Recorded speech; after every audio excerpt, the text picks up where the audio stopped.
So, Gal, can you explain to the audience what is emotion regulation?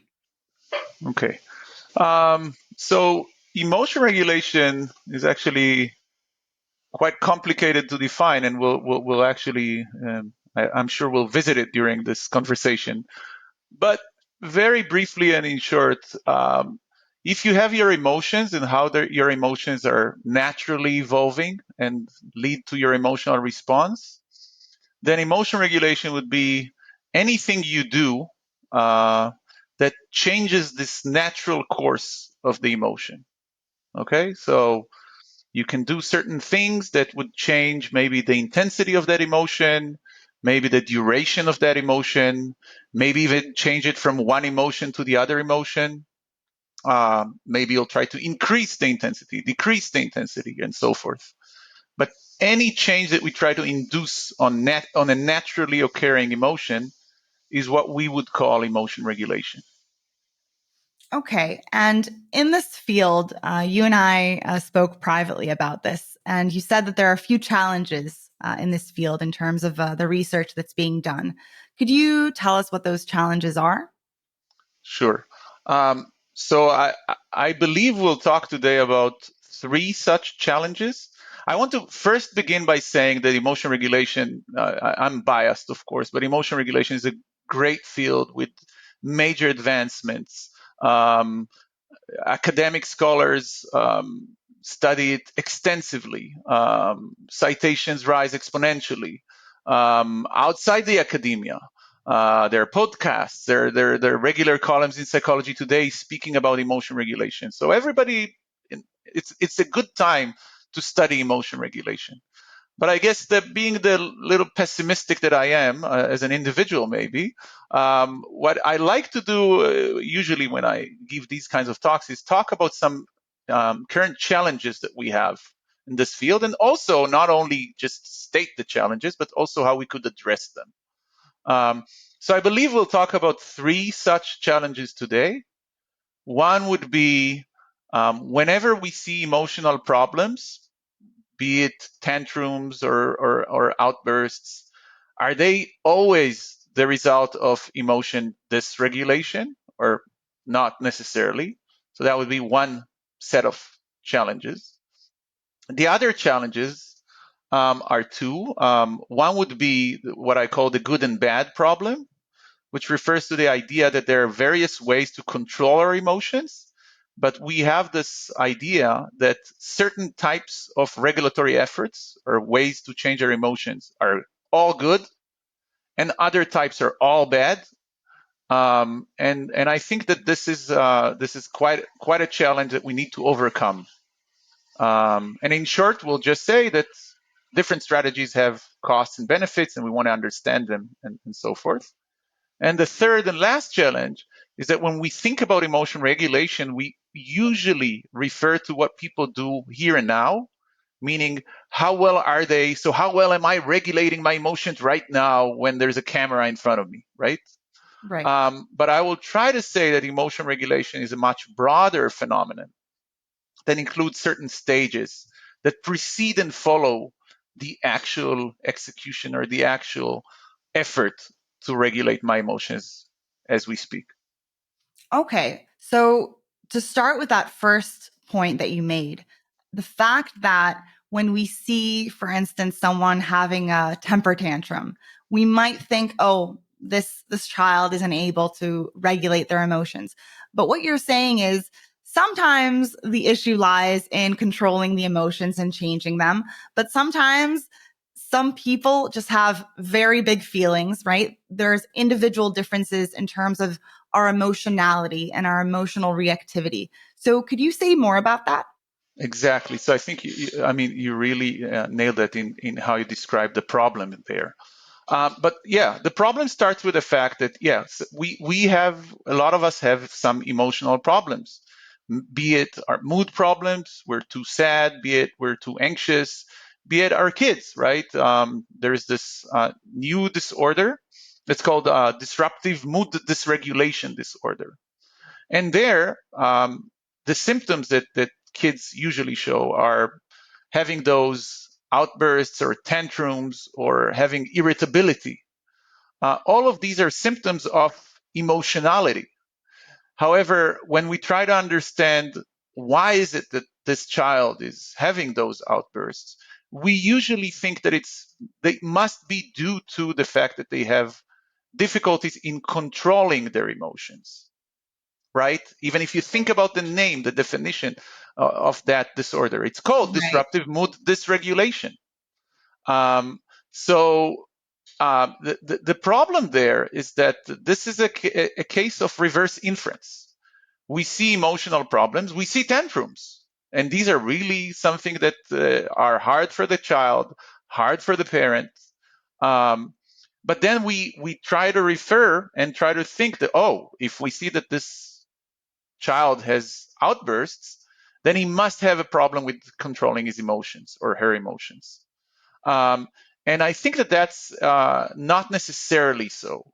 And the reason why I think it's not necessarily so is that in science, although there are some arguments, there are a lot of accounts that try to separate between two major processes. One being the emotion generation process, which means how quickly, how intense do I create, for example, my anger or my anger reactions, right? Um, and we think that this system is somewhat independent from another system, which is how we control our emotions. So just to make it maybe more clear, if you have two kids, okay, and they might show the same outbursts, okay, the same output. It could be that one child has stronger anger responses, right? And it's part of this system that generates their emotions, right? So if I have a stronger anger response, that could lead me to outbursts, okay? I get angry more easily and it goes up very quickly, and the amplitude of my anger is very high, and my anger subsides very, very slowly. Okay, all of this could be parts of this system that is generating the emotion. So that's one type of problem that could lead to those to this disorder even. Another type of problem might be that the two kids might have the same anger response, but really one child is better than the other in regulating or controlling that anger. That's what we usually think when we see that. So all I'm saying is that here it's very important to distinguish between emotion generation and emotion regulation. Right. Um, I think, you know, as you mentioned before, this mood dysregulation disorder, I think there's this assumption that we all need to have our emotions regulated at all times. And if they're dysregulated, there's a disorder here. Now, I think what's important about what you're saying is we need to recognize that the solution to an emotional problem can be very different because, you know, some children might really be very emotionally reactive, and helping them go through that emotional episode and learning how to regulate those very big feelings, that's on one end. And some children don't have that self-control, right? Or their emotion regulation really is out of whack. They're not able to detect their emotions and understand what emotion regulation strategies they need to implement, right? So there's different solutions for each one of these cases. So I think it's very important to look at this whole map of emotion and emotion regulation and see the nuances, as you said. Yeah, I completely agree. Yeah, and possibly we have three types here, right? We have that could be the cause of the same problem. Okay, so for those again, for this tendency to have tantrum outbursts, it could be the result of a system that is generating anger and irritability at a higher to a higher extent. It could be problems with regulating or controlling that anger. And as we know, it could be that some people have problems in both systems. So it could be that not only do I have a stronger anger response, but also I have problems with regulating this anger response. Um, so there could be Right. three types. Right. And Right. you're right. It is very important to try to understand where this problem is originating from. Again, it's not that we know everything right now. As I've said, the category in the DSM, in the psychiatric Bible, is still agnostic to the fact that certain problems could originate from emotion generation or emotion regulation or both. Um, but it is true that possibly if we make this distinction better, we could better help maybe those kids. And for those who have emotion regulation problems, it is important to improve their emotion regulation skills. Um, I'm not sure for that disorder, but sometimes when there's a heightened emotion generation response, sometimes you need to consider also certain medications that might work better for down regulating certain emotion generation response and so forth. Right. Right.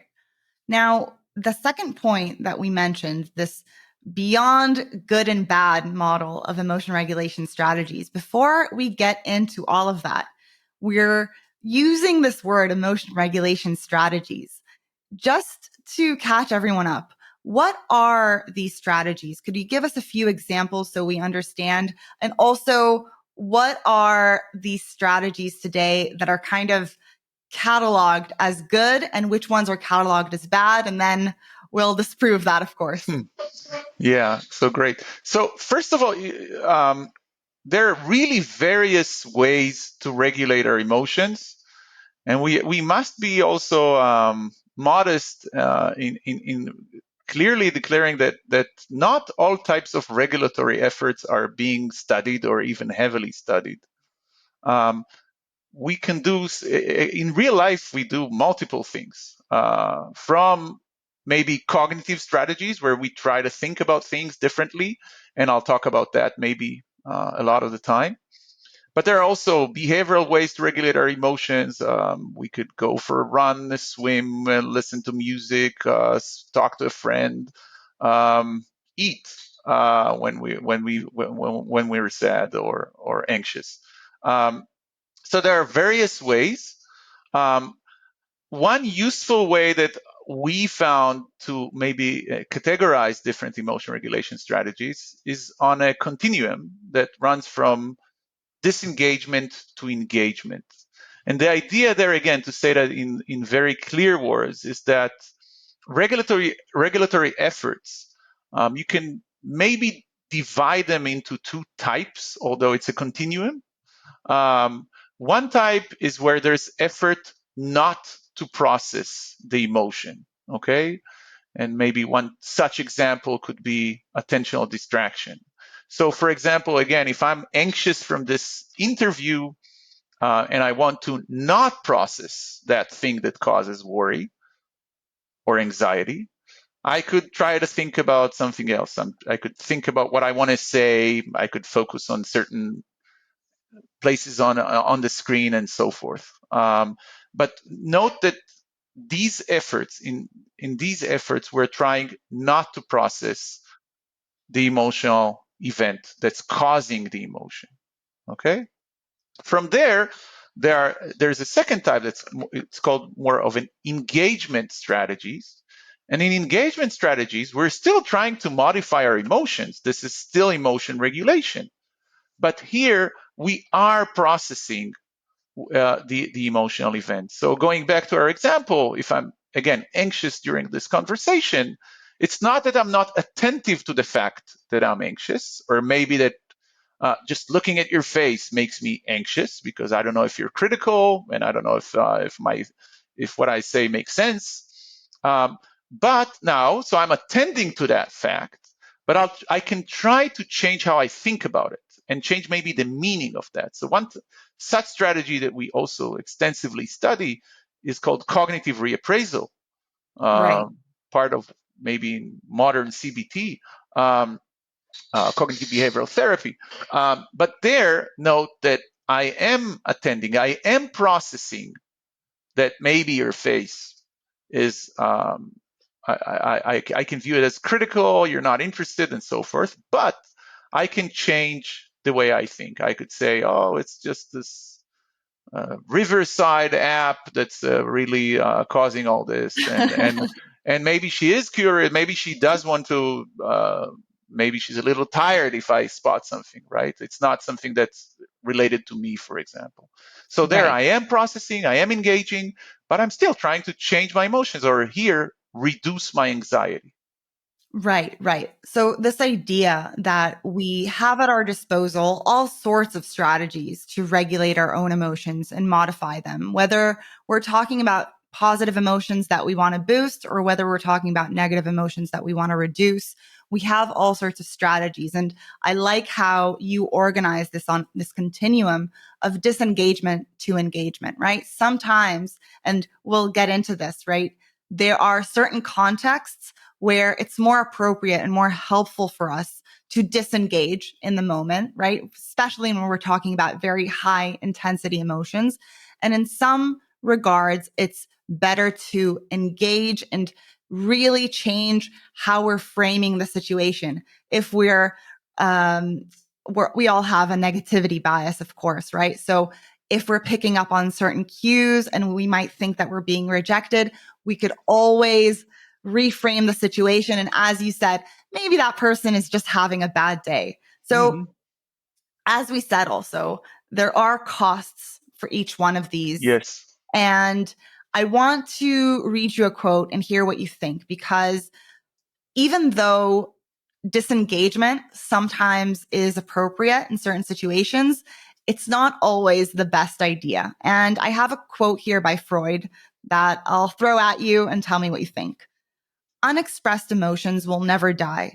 They are buried alive and will come forth later in uglier ways. Yes, very nice. So very nice Very quote. Freud. Yeah, yeah, yeah. So I think that it talks a little bit about the tension we previously talked about, which is that Right. this idea between whether we allow certain emotions to be generated, and if so, how do we try to control them, and so forth. Um, and the Freudian idea is that, yeah, certain emotions that you try to really suppress or not to engage with or not to process, or at least not to process consciously.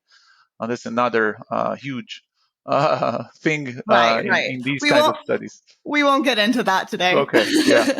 There are ways to study also unconscious emotion regulation too, which is in the lab. Really? Yeah, yeah. Okay. But we So, won't. Maybe we won't. maybe no. So if there are, I would love to hear if we can Yeah. actually prove Freud for a change.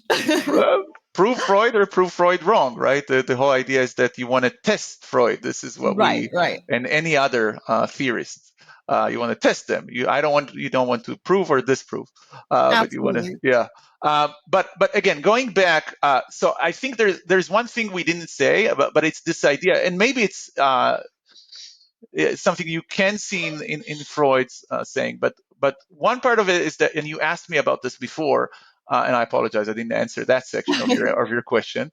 But which strategies are considered good and which strategies are considered bad? Right, right, right. And and it's interesting that among individuals and also among therapists and also among some scholars, the division is used to be quite clear, which was that disengagement type of strategies where you try not to process emotional information are considered bad, right? Just bad, inherently bad.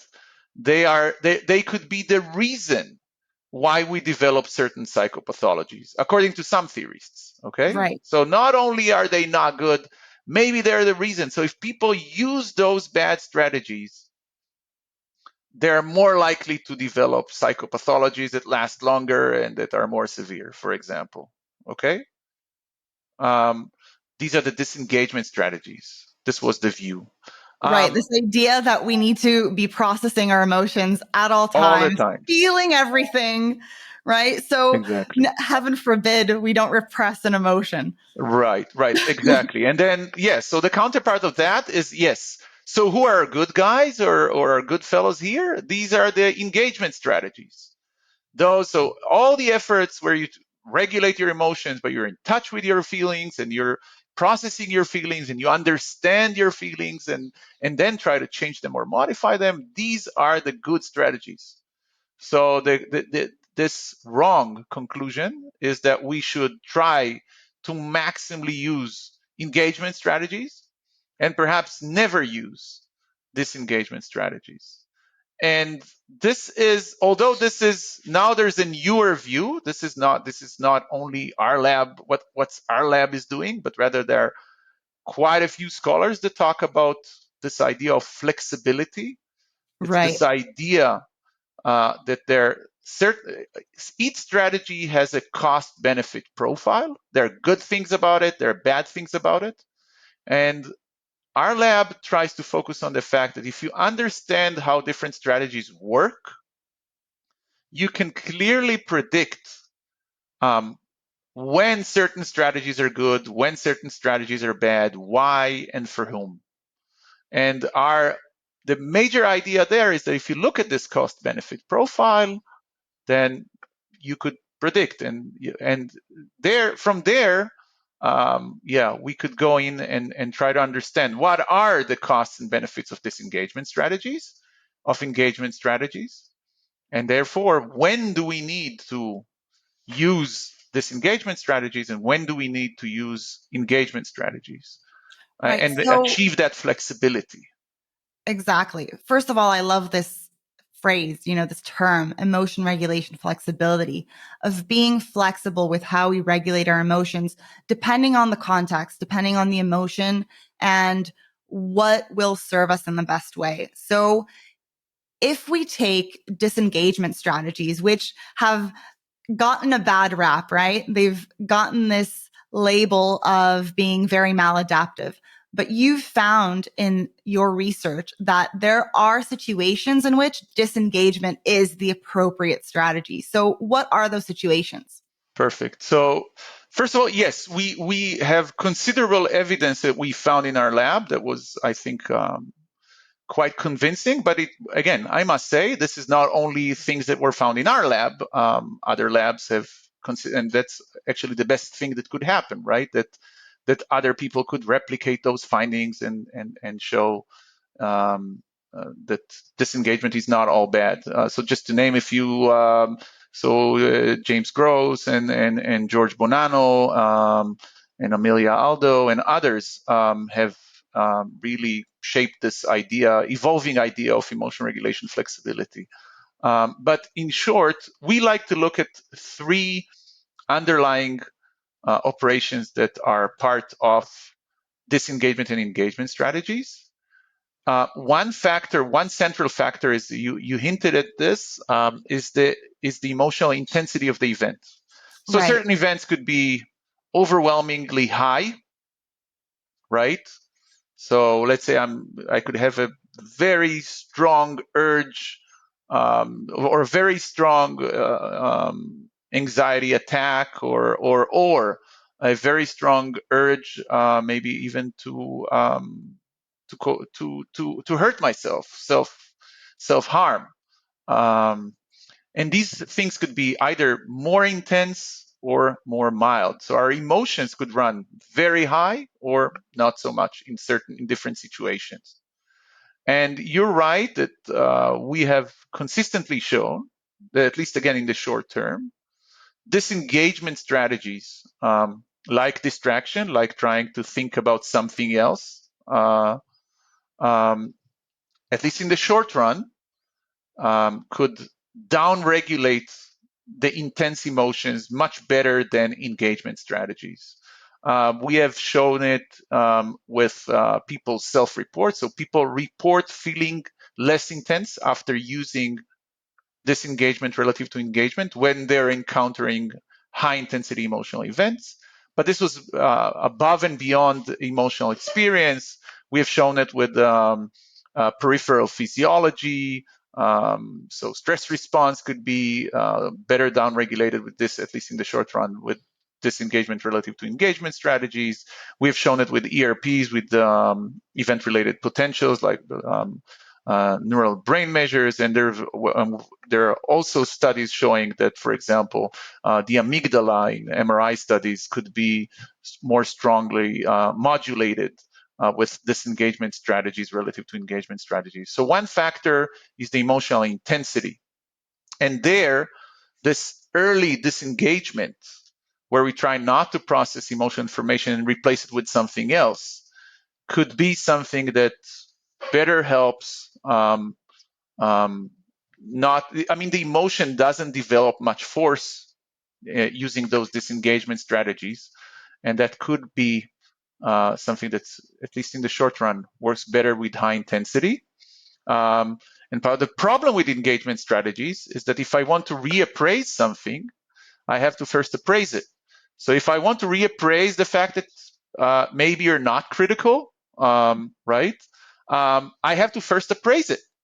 And when this is intense, it's really hard then to modify that and by keeping it in my mind. So that's one of the reasons why disengagement might work better than engagement for high intensity situations.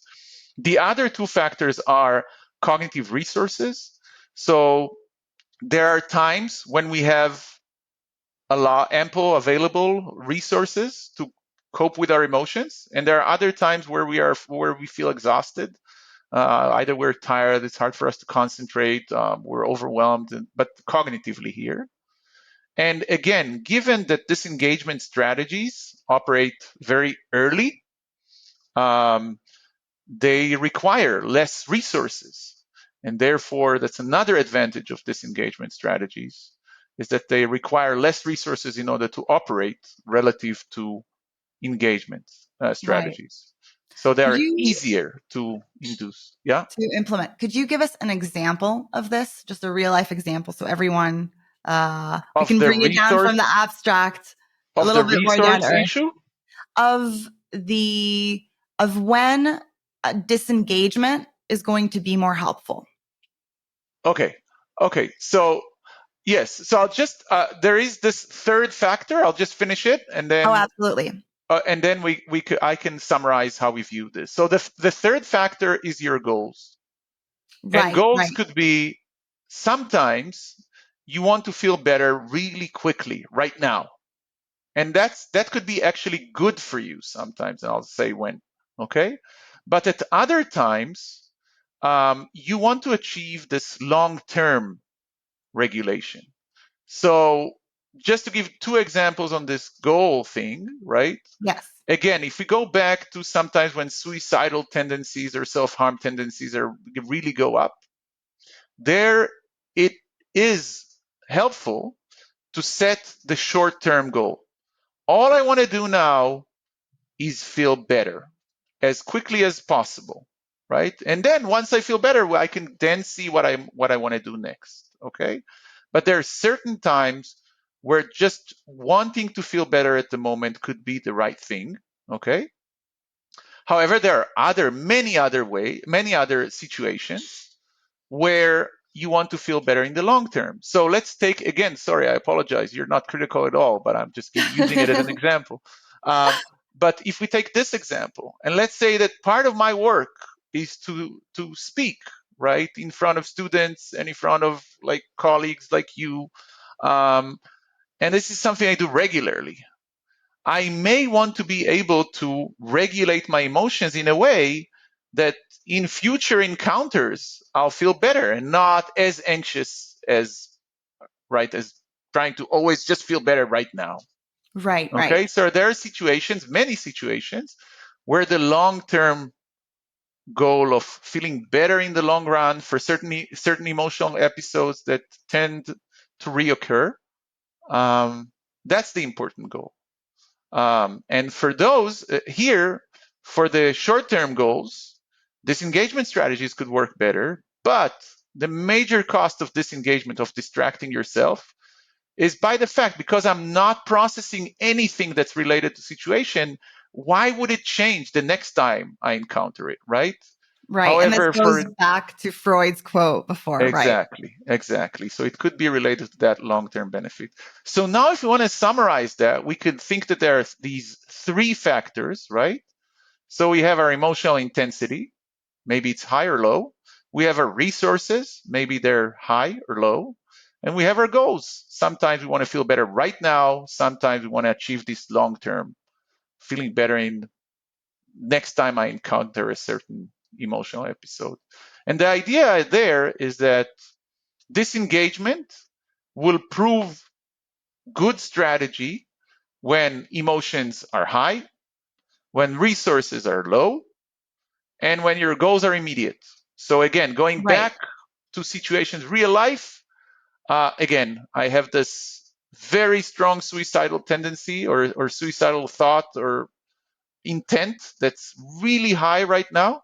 I feel really maxed out. I have very little resources to deal with it right now, and I should set a short-term goal because suicidal thoughts tend to fluctuate. Okay, Right. so it is very important that I'll care about trying to feel better really right now in the short term. In these situations, it might be very adaptive to use disengagement strategies like distraction, like something else where I try not to process the emotional information in order for me to feel better right now with minimal resources. Right. However, engagement is really, really important in many other situations. Usually, when the intensity is less high, when I have more resources, okay, and certainly when I have this long-term goal.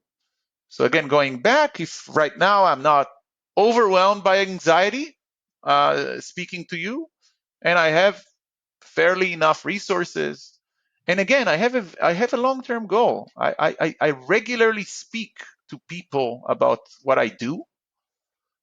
For these situations, it's clear that engagement strategies like reappraisal, where I process that and try to change the meaning, are things that might be good for me, especially in the long term.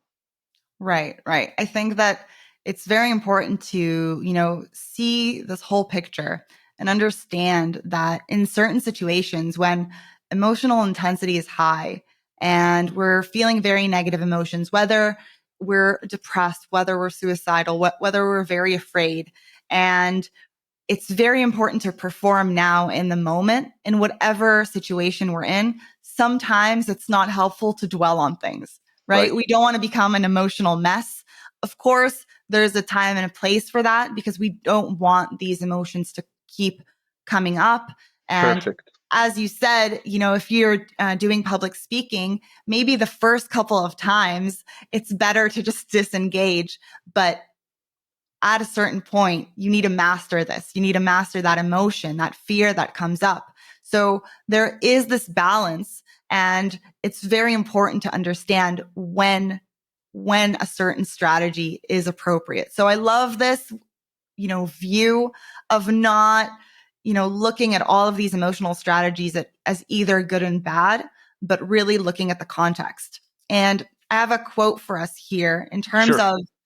in terms of emotions that have often been categorized as negative. So Aristotle has a quote: anybody can become angry, that is easy, but to be angry with the right person and to the right degree and at the right time and for the right purpose and in the right way, Hmm. that is not within everybody's power and is Wow. not easy. So what do Wow. you think about that? So I really love the second part of that quote that does talk about emotion regulation. And I think maybe to some extent talks about also this idea of emotion regulation flexibility, or at least that would be our solution to that very hard problem that Aristotle is talking about, which is, oh, what should I do and for whom and when and exactly how and so forth. Right. So I think that maybe our modest answer to that, philosophical thought Mhm. is that yes, let's try to make sense of certain strategies and try to understand how they work and how they operate, and then we can see their costs and benefits, and we could then maybe help people. And we can talk about that because we are doing this kind of work right now of trying to improve this flexibility in individuals, post-traumatic individuals. So I really love that that second Let's section of second. that You had quote. a problem with the first part. So yeah, my main problem with the first part is that I don't think, and this is not just me, that it's really easy to become angry. So the idea here again is I think Aristotle may be referring to emotion generation that we've talked about during that Right, first right. challenge. And there, I would have to say that while for some people, it is really easy to get angry and they get really angry, there are substantial individual differences in how anger is generated and to what extent anger is generated, even without this idea of regulation, right? This is what we talked about before, maybe about these kids with disruptive mood dysregulation disorder, right? So there I have to say that for some people, yes, it is very easy. For some other people, it is hard, right? And maybe they don't get angry enough, right? But it's clear that for these individuals that don't get angry enough, anger regulation is not a problem. And it's not necessarily because they're such great regulators. It's mainly because anger is not produced in the intensity and duration that is produced in other individuals. Right, right. I think that, this quote encompasses a lot here of, first of all, certain emotions that we think are negative and we think that we don't need at all, right? It's good to never be angry and we always need to be happy and nice.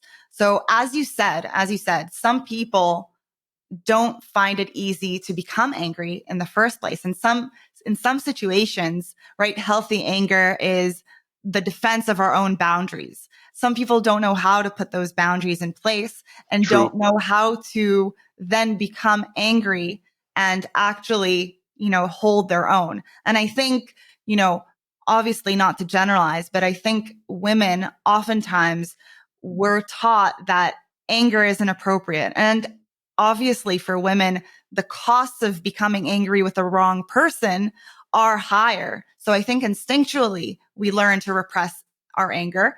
Not all women, But we have that's this, good.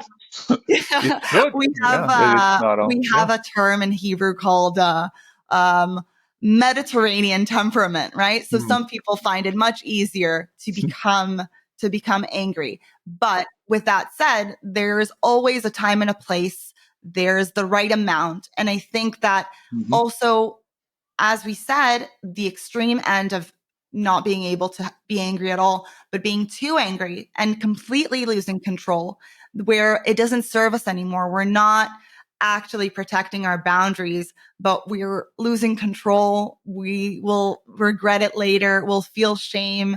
And we really didn't get our point across. So I think that there's a lot of nuance here in this whole world of emotions. And as we said, offline, sometimes the philosophers like to look at emotions as either all good or all bad, right? We're a lot more nuanced these days, but back in the day, it was either pure reason, and emotions are, the passions and their vices, and they're something that makes us less human, right? It makes us more animalistic. But today we understand that they're a part of life and there's a lot of important information and use in these emotions.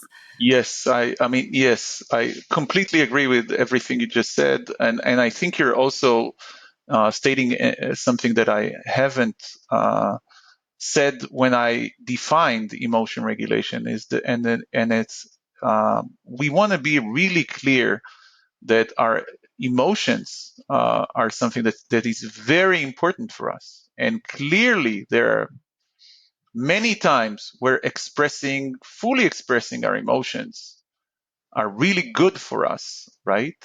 It's just that there are other instances where emotions, as you say, may become too intense so that they cause this maybe psychological distress.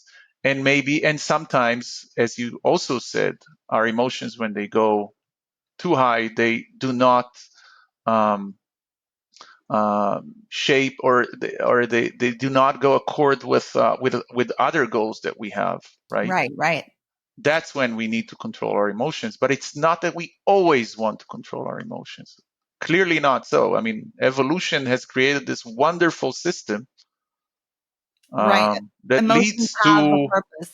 adaptive behavior, right? You're right. Sometimes you Absolutely. need to protect yourself and be angry and set boundaries, right? Exactly. And it's clear that at other times it is important to become fearful or anxious, um, or sad. Absolutely. Yeah, And I think that, puts things into context where we look at these spectrum of emotions and understanding that even the negative emotions have a purpose, right? of They're course. adaptive in certain regards. I heard one definition of negative emotions as their use being indicating to us that we are not moving towards our goal, right? Being sad or frustrated, we are obviously low dopamine at that state. And that often signals to us whatever you're doing isn't working, right? Try something else, right? Right. This relationship isn't working. This job isn't working. This specific strategy isn't working. So even in the negative emotions, there is important information, but obviously we want to have balance. We want to be able to experience joy and love and gratitude as well. And I think it's just important not to fall into a Pollyanna view of life, right? Of we always need to be positive all the time. Of course. Of course not. Yeah. Yes. We also want to be sad in certain situations, and angry and fearful or anxious. Yes. Um, Absolutely. yes. So There. Mhm. we spoke about the third challenge, right? This beyond the here and the now, right? We often, in especially in the literature today, we speak about emotion regulation as something that's happening right now. I have an emotion and now I'm regulating it, and that's all we speak about. And you mentioned that emotion regulation is a much longer process. So Mhm. can you tell us more about that? Yeah. Sure. So yes, you're right. There is this here and now focus that we have in life, right? Especially in modern life and in our the digital times that we live in, right? You must respond to my email in 2 minutes, and you must do everything right now and here and now, and yesterday's news. And um, so yeah, I completely agree that there is this focus, but this focus, I think, again, is another challenge because I think it misses certain important elements that are part of our emotion regulation efforts. And there have been, again, great scholars, Tom Webb, again, James Gross, others, and also work that done in our lab that tries to look at emotion regulation as a richer phenomenon. And the idea here is that there are maybe 4 stages that where emotion regulation might be important. Okay, and you can treat them chronologically as they happen in time. So when there is a certain emotional episode that starts creating our emotions, the first stage would be identification, meaning I need to be able to identify that emotional episode, and it's not always the case that people identify when they get emotional, right? And when I do so, I need to decide, whether consciously or unconsciously, again, whether it's good for me to regulate my emotions. Okay, so identification refers to this idea that I need to identify my emotions and then decide whether in this situation it is beneficial to regulate my emotions, right? And as you've said in that quote and in other things and in our prior um, conversation, um, sometimes it's not beneficial to regulate my emotions, right? It is, I need to express my anger, I need to express my fear, and have these behavioral tendencies that could help me even survive, right? But not only survive, thrive in an interpersonal context. So identification is the first stage. Identify the emotion and decide whether you need to regulate your emotions or not. Following the identification stage, there is a selection stage. So let's say that I have decided that I do need to regulate my emotions. The second selection stage, is a stage in which I have to decide between certain strategies. And as we've discussed, I may need to be flexible and know which strategy do I need to choose right now. Maybe based on how high the emotion is, how my resources are doing, and what is my goal, as we've discussed before. So selection is a very important phase where there could be adaptive functioning and there could be maladaptive functioning. Then following selection, right? So if I identify that I need to regulate my emotions and I've selected a certain strategy that I want to implement, now during implementation, which is the third stage, I need to execute that regulatory effort. Okay? So now I want to endorse reappraisal and try to change how I think about things in order to feel less anxious. And the last stage is monitoring, which is also very, very important. So as I'm reappraising, I need to monitor how well I'm doing. And then maybe I can decide to switch to a different strategy, or maybe I need to decide that I have to stick with it because it's going to work soon. Or maybe it's time for me to stop regulating my emotions right now and allow my feelings again. So this would be the fourth stage. So these are the four stages that I think overcome the here and now problem. And there could be, we could define what adaptive functioning looks like based on this profile on these four stages. And what's maybe more important for me, maybe as a clinical psychologist, is we can identify certain problems that people might have in one or more of these stages, and then Right. try to help these people. Absolutely. So we have these four stages. We have selection, Identification being identi- first. oh, okay. Identification, selection, implementation, and then monitoring. Right. Perfect. And so I love how you break this down because we can see that we could have a problem, so to speak, at each one of these stages. Sometimes the problem might be the individual doesn't even realize they need to regulate their emotions, right? Exactly. They might not be aware of the emotion itself, but they might not be aware of the need to regulate. And then Exactly. we have selection, right? We have what strategy am I going to use? What is appropriate? What is going to help me in terms of my goals, short term and long term? Then Perfect. the implementation. Sometimes we might not implement those strategies the best we would like, especially cognitive reappraisal, reframing the situation. A lot of times, if something is very negative and holds a lot of weight for us, it's going to be hard to change the way we see it. And even though that might be, better for us in the long run, it can be very difficult. So that implementation phase can also be problematic. And then monitoring, maybe we're not even, checking back. Is my emotion regulation working? Is the emotion, have I been able to reduce that negative emotion that I wanted? Was I able to, to go through that entire process successfully? So could you give us a few examples, for instance, Yes. of just simple day to day examples where any one of these stages could go wrong? Right. Yes, for sure. So maybe we'll try to do two things. First, we'll Yeah, do that, which is to try to maybe say when certain problems could occur according to this model. And some of these are actually quite theoretical still, that there is still evidence that needs to be collected about that. But then maybe we could also focus on how to improve, absolutely. which I think is maybe at least not less important than.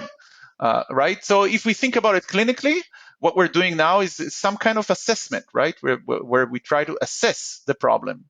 And our view is called a transdiagnostic view, in the sense that instead of trying to assess people on their symptoms, is this person depressed? Does this person have an anxiety disorder, right?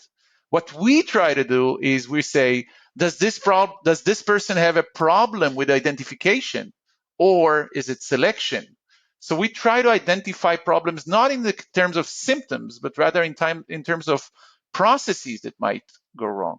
So if we start with identification, okay, you mentioned this, and I think that that's right.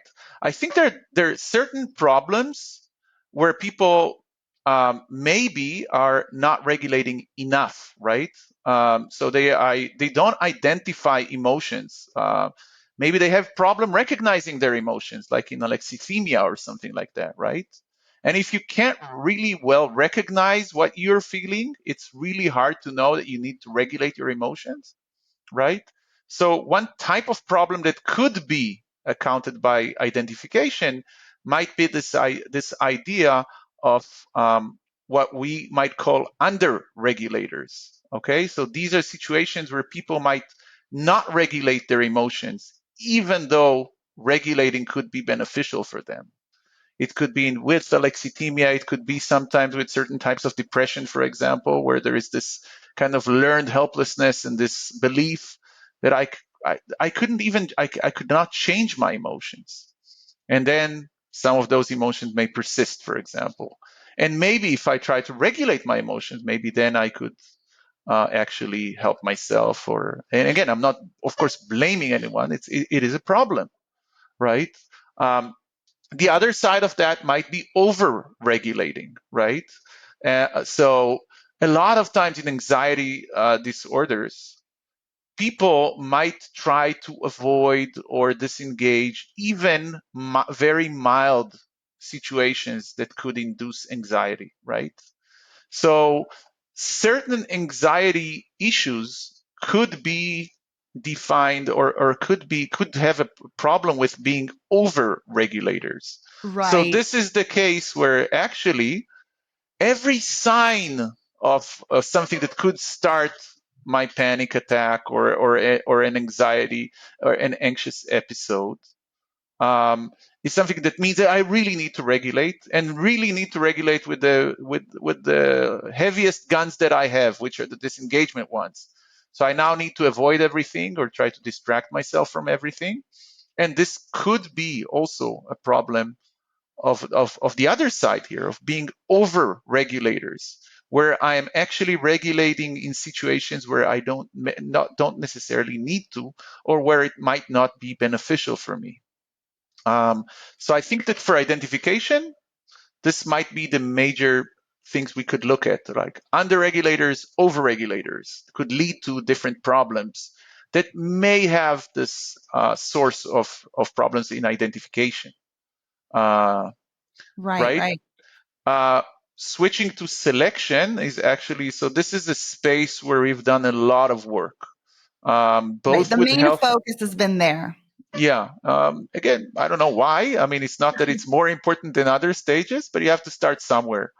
Um, and uh, uh, for selection, what we're talking about is, okay, when there's an episode that I do want to regulate, am I able to tailor my strategy efforts, or my regulatory strategies, in a flexible way? So here there is this work that we and others have done. We have focused on post-traumatic stress and post-traumatic stress disorder.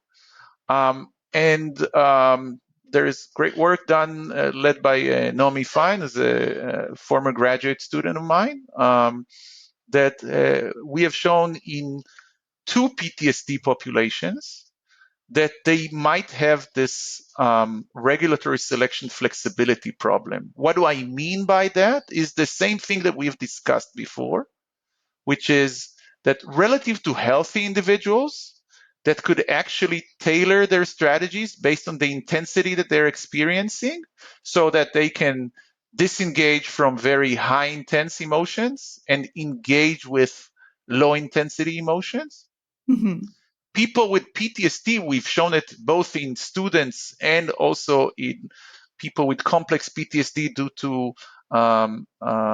sexual related trauma, that we've shown that this flexibility is cut in half in these individuals, meaning that they're less able to modify their emotions and maybe identify that a certain emotion is high and therefore requires to disengage, and other emotions that might be lower that requires engagement. And they actually show this reduced flexibility, meaning that they're less able to tailor their strategies based on the intensity that they're facing. So we have found that in two populations. We have also shown that it's very important for firefighters, that it actually moderates the relationship between exposure and PTSD. So we Well, show say that. more. So we have shown in a study on firefighters that are routinely exposed to very high traumatic events. Um, we have shown that this relationship between exposure to trauma, how much you're exposed, and how many symptoms do you develop um, based on that exposure. We have shown that there's this positive relationship only among those who are less flexible, meaning people who show this lower flexibility, that they do not decide to disengage high intensity and engage with low intensity. Right. There's this strong relationship. The more they were exposed to traumatic events, the more they had PTSD symptoms. However, for people who have this high flexibility, those firefighters, there was no such relationship between traumatic exposure. So being more exposed did not lead you to show more PTSD symptoms. Um, we've shown it in firefighters, and others have shown it now in Vietnam veterans as well. Wow. I think that's a really powerful finding because I think if I think about these kinds of disorders, PTSD, after having experienced the trauma, people are haunted by, these panic attacks or waking up in the middle of the night or this in general hypervigilance and, misinterpreting loud sounds as a threat, all sorts of things that come with PTSD. And I think that flexibility of being able to throughout our lives, right? We're constantly regulating our emotions, knowing when, waking up in a sweat after an awful attack and just going out for a run, right? And maybe there's a time during the day where you talk to your wife about it, right? Or you talk to a therapist and you really engage those emotions. And other times it's knowing when to disengage that Right, anxiety and right. maybe those loud noises, I need to get away from them and working with yourself, right? Not against yourself. And I think that's wonderful to know that, you know, we don't always control the trauma we're exposed to. Obviously, firefighters or people who are in the military, they choose to go into these fields, but you know, even in those cases and in cases where trauma happens, right? Natural Yes, disasters happen, wars happen, yes, knowing that we have more control over the outcomes, right? And we don't have to fall victim to these disorders. And absolutely not to blame anybody of who is course. suffering, but I think giving them that power back, I think is a breath of fresh air to Yeah, know that we can change. yeah. So again, I'm happy to discuss. Again, completely agree with that. Happy to discuss some of our efforts right now to try to improve that. So we could go into that right now, or if you want, we can Sure. then, or we could try maybe if you want still to be systematic to your, or at least for me to be. We can go through the four steps. That's okay. Well, it's okay. I mean, whatever you think is. I'm not No, that I rigid. think I this should is be super, flexible. super relevant. What? I know. I think this is super relevant, but we can always bounce back. We have Okay. 3 and 4 left. Don't worry. Okay. So should I talk now about those efforts, or do you want me Yes, to? please. Yes, Okay. please. Yeah. Okay. So if we have shown, and it seems that maybe PTSD, one of the problems, again, this is not trying to say that it's everything about PTSD, right? Clearly not. But if we have identified a potential target which is this idea that individuals that suffer from PTSD have this reduced regulatory selection flexibility. What you usually do when you want to try to develop at least evidence-based treatments, the second phase would be, are you able to push that around? Are you able to improve that flexibility? Because sometimes we identify problems, but it's not clear how to approach them and how to try to modify them. So second stage, a lot of times, which is target engagement, is where you want to try to see, perhaps even in healthy individuals, and this is also important because it's important to improve regulation abilities for resilience and for other things, is to see whether we can move that around and improve that flexibility, and whether improving that flexibility can lead to better or higher well-being. So we have done that effort right now. This is something that's underway right now with healthy individuals. And we had these two groups of individuals that did this intervention that we developed. So again, both of them healthy students, but and we had two groups. One group was the two groups were actually quite similar. They both learned how to regulate their emotions, and they were exposed to certain emotional episodes, and they selected between strategies. But one group had this added element we think is highly important, which is we taught them how to be flexible. So that means that we taught them that they need to try that when they are exposed to emotional events, they need to try to identify what is the emotional intensity that's being aroused in them. And then also to be able to tailor their regulatory efforts in accordance with that intensity, right? Um, so both groups did the same thing. They did this. We have a computerized task where people see emotional words and they are of high or low intensity, and they could decide how to regulate whether it's with disengagement or engagement. So there's that element. So there's a psychoeducation element where we teach them about the Right. logic, but then they do the computerized task, both groups. And we also developed this like kind of homework element where we try to help people use that logic in their real life. So they need to search for emotional episodes in their daily lives, and then again categorize them as high or low intensity, and then try to regulate them, maybe according to that flexible rule that I've just said. And what we have shown in that study was that the flexibility group actually improved in their flexibility, and that was tested in an independent test for stimuli that they have not encountered during the sessions, right?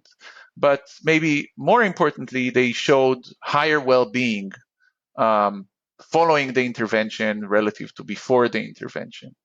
So having that stage completed, what we are doing these days is we are actually inviting people with PTSD, or so we're inviting patients to this randomized trial. And it has the same logic. We can try to see whether we could improve in this population as well their flexibility, their regulatory selection flexibility, and do so by helping them identify better which episodes are of high intensity or low intensity, and how to tailor their disengagement and engagement strategies in accordance with that intensity.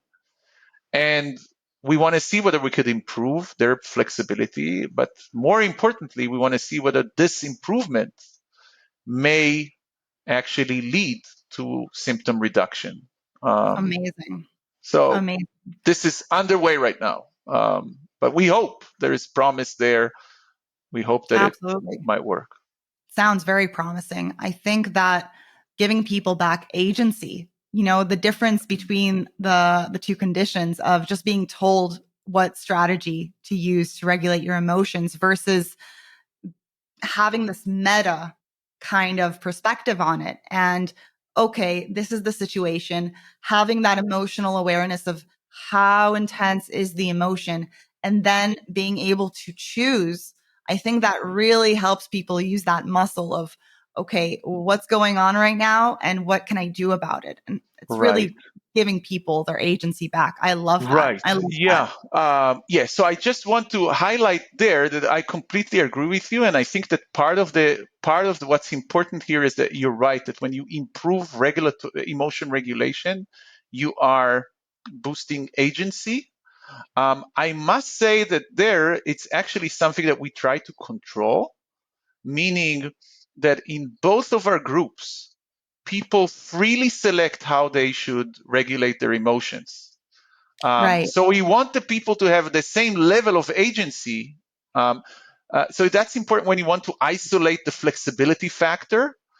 So our way of trying to tackle that was in both of our groups, people are able to freely select between strategies, and therefore I think they have pretty high agency in both conditions.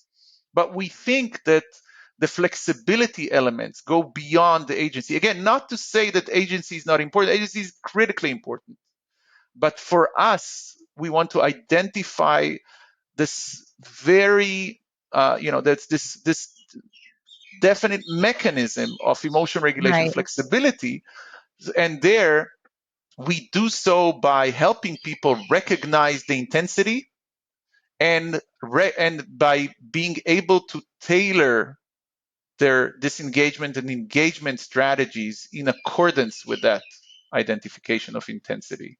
So for us, if we show, I mean, that's what we want to show, that if we improve that flexibility, even above and beyond agency, that maybe that leads to symptom reduction. Amazing. Okay. Amazing. So we have number 3 and 4, right? In Oh, terms of good. the See, the you're stages. more attentive than I am. I No, that's promised great. you we would come Thank back you. to it. Thank you. Okay, perfect. So yes, just a brief reminder, we had identification. We talked about problems there. I need to identify when to regulate my emotions. We had selection, which we've discussed right now. Once I've identified that there is a need, how do I select between available strategies? And then we are now at implementation. And this is actually where most studies have been done, right? This is the here and now. So now I'm Right. executing a particular strategy. The question there might be, how well do I do it? And even there could be flexibility versions, right? So maybe there are certain individuals that are very good at disengaging, but find it really difficult to engage with their feelings and try to modify them. So they're inflexible in the sense that they're not able to maybe implement as well certain strategies relative to others, right? I don't know to give. So there are studies, that show that maybe certain populations have problems to reappraise their emotions. For certain anxiety disorders, sometimes it's really hard to think about something, even if that intensity might be mild and so forth, right? You could even think about another example where um, um, for maybe like autism, for example, right? So a lot of times reappraisal might require perspective taking, right? Right. And sometimes if there part of the problem I have is with perspective taking, maybe it's going to be hard for me to apply certain types of engagement, such as reappraisal, that involve or that require perspective taking, right? So I've just given two examples of how there are certain populations that might have problems with implementation. And moving to the fourth stage, which is monitoring. Um, Monitoring requires this. I need to check how certain strategies are faring across time. And people could get stuck and become inflexible during those stages as well. So maybe you're applying a certain strategy for even disengagement, right? That's been very, very useful to achieve that short term goal. And you feel better.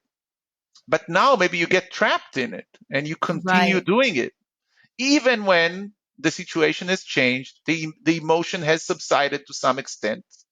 So a certain problem could be if you're overgeneralizing this distraction effort, within an episode, and you're not tailoring the fact that you're already feeling a little bit better, and maybe now it's time to switch to engagement, that is also a problem that could occur with monitoring. Right. And just to say there, in this other intervention that we're developing, which is kind of like a CBT intervention, what we're trying to do is really assess problems in each of these four stages, and then be able to really help people improve certain problems in each of these stages, because you can improve, we think. Um, and it's, again, we're not even touching the symptoms themselves during that intervention, right? But rather, we are trying to see, do you have problems recognizing when you need to regulate? Do you know how to select between strategies in a flexible way? Do you need some help with implementing certain types of strategies? And do you need help with being able to monitor how certain strategies are faring across time? So that's another important part of what our lab is doing these days. That's amazing. I think that, all of this work is giving people this emotional toolkit. And that's something that we've been seeing more and more of these days, of speaking about the spectrum of emotions, but what you're doing is breaking open, like lifting the hood and seeing what goes into emotion regulation, all of these different steps, and bringing awareness to this whole process of understanding. Because I think a lot of people, who are able to control their emotions, so to speak, are probably unconsciously suppressing or just distracting and getting on with it. And that obviously isn't helpful in every situation as well. So giving people this toolkit of looking into themselves. How am I emotionally? What emotions are coming up? How am I regulating on a day to day basis?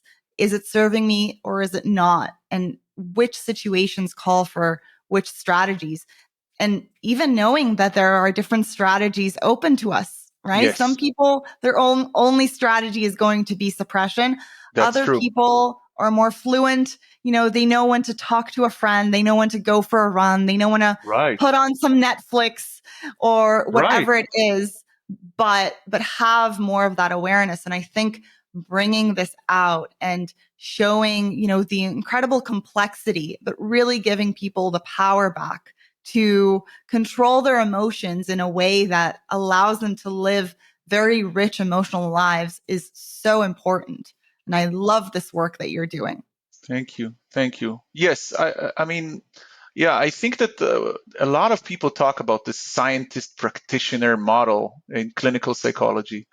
And I think that there's a lot into it. And you're right. Our lab has done a lot of basic science work, understanding which strategies work, how, what are the underlying mechanisms.